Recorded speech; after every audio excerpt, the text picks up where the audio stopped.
আমার নাম সঞ্জু, আপনারা দেখছেন ভূতিমান। সবাই কেমন আছেন এই গরমে? যেমনই থাকেন এবার ভালো হয়ে যাবেন।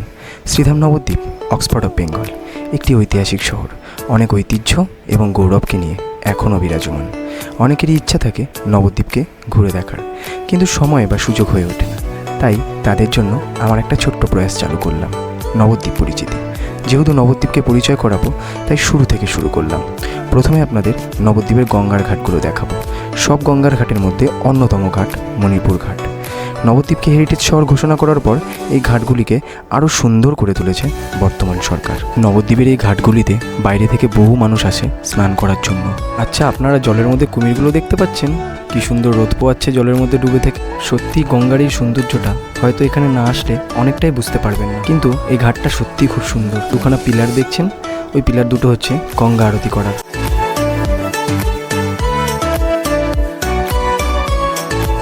গরমের মধ্যে আপনার পিছনে যদি কেউ এরমভাবে লাগে, আপনার কেমন লাগবে বলুন তো? বিজ্ঞানী আইজ্যাক আইনস্টাইন আমাদের নবদ্বীপের মতো জায়গায় বসে ধ্যান করে। শুধুমাত্র মাথার উপর আপেল গাছ না, বট গাছ আছে। আর এই ঘাটের পাশেই একটা মন্দিরও আছে।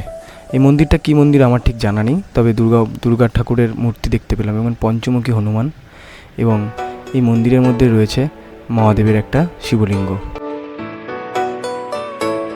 এবার চলে আসি সদ্য তৈরি হওয়া গৌরাঙ্গ বিহার নিয়ে। মন্দির খোলার সময় এবং বন্ধ হওয়ার সময় ওই জায়গাটা ফ্রিজ করে আপনারা একটু দেখে নেবেন, এবং এর ভেতরের সৌন্দর্যটা একবার দেখুন। চারিদিকে ফুল বাগান এবং এক বিশাল মহাদেবের মূর্তি, যা অসাধারণ লাগছিল না? আপনারা যদি সামনাসামনি দেখতেন আপনাদেরও অনেক অসাধারণ লাগতো। যদিও মন্দির খোলার সময় আমি সেখানে যাইনি, আমি যখন ভিডিওটা শ্যুট করছি এটা দুপুরবেলা, এই কারণে মন্দির বন্ধ ছিল। না হলে আপনাদেরকে পুরো ভেতরে নিয়ে গিয়ে খুব সুন্দর করে দেখাতে পারতাম।